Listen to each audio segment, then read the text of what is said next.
baraknahu lahu linuriyahu min ayatina innahu was-sami'ul basir. Maha suci Allah yang telah memperjalankan hambanya Muhammad sallallahu alaihi wasallam pada malam hari dari Masjidil Haram hingga Masjidil Aqsa, yang telah kami berkahi sekelilingnya akan kami perlihatkan kepadanya sebagian tanda-tanda kebesaran kami. Sesungguhnya Dia Maha mendengar, Maha melihat. Quran Surat Al-Isra ayat 1. Syekh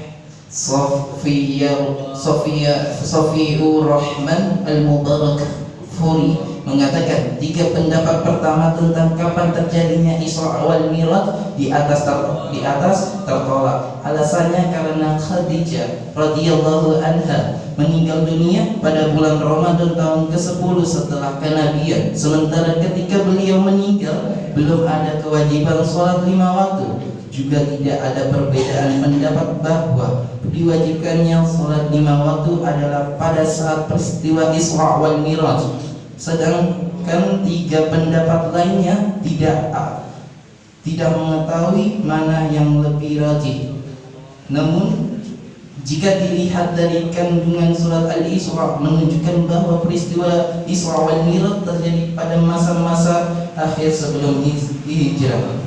Kisah peristiwa Isra wal Miraj Nabi Muhammad sallallahu alaihi wasallam. Suatu malam Nabi Muhammad sallallahu alaihi wasallam sedang berada di Hijr Ismail samping Ka'bah Al-Musharrafah. Ketika itu beliau berbaring di antara paman beliau Sayyidina Hamzah dan sepupu beliau Sayyidina Ja'far bin Abi Thalib.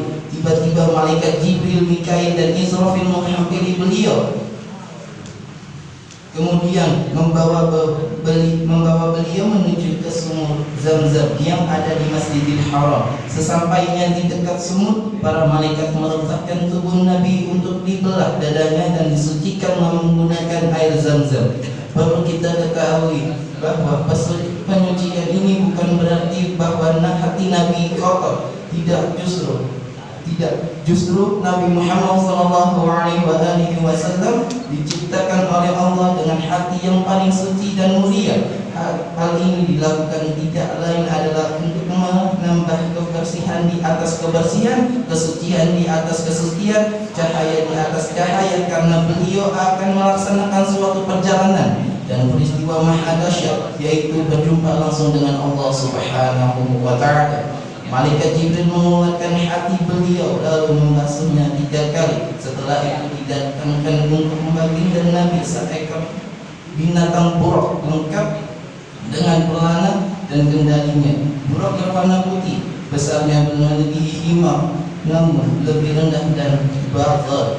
Ketika hendak menaikinya, Nabi Muhammad merasa kesulitan. Kemudian Jibril meletakkan tangannya pada wajah binatang tersebut sambil berkata, "Wahai buruk, tidakkah kamu merasa malu? Demi Allah, tak ada makhluk Allah yang menaikimu yang lebih mulia daripada beliau." Nabi Muhammad SAW mendengar teguran Jibril tersebut, buruk merasa malu sehingga seluruh tubuhnya gemetar dan berkeringat. Setelah tenang, Nabi naik ke atas punggungnya.